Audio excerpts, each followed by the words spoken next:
美国总统川普则公开呼吁伊朗要爱无条件投降，佮强调讲对伊朗有完全的制空权哦。美方即马嘛已经派航空母舰去中东来进行防御性的部署。川普是还未下令讲要对伊朗来发动攻击，也毋过是强调讲美国的耐心有限。即马上新的消息是，以色列又佮对德黑兰发动攻击，嘛经过百姓赶紧撤离。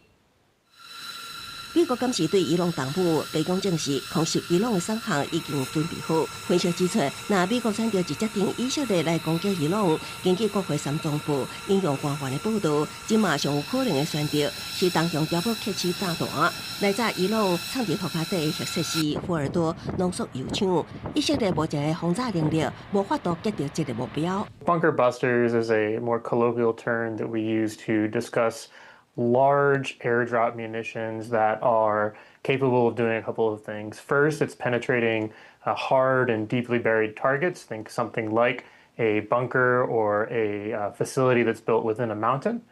And these are also timed within the fuses of the weapons so that they don't explode immediately upon impact.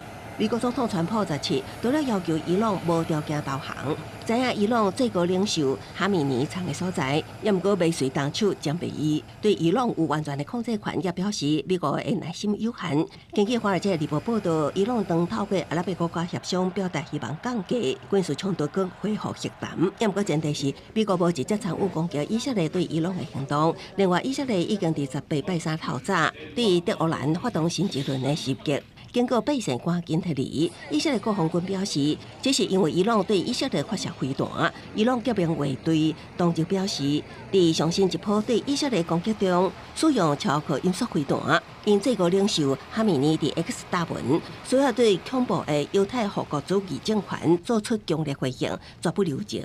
公司新闻黄伟林编译。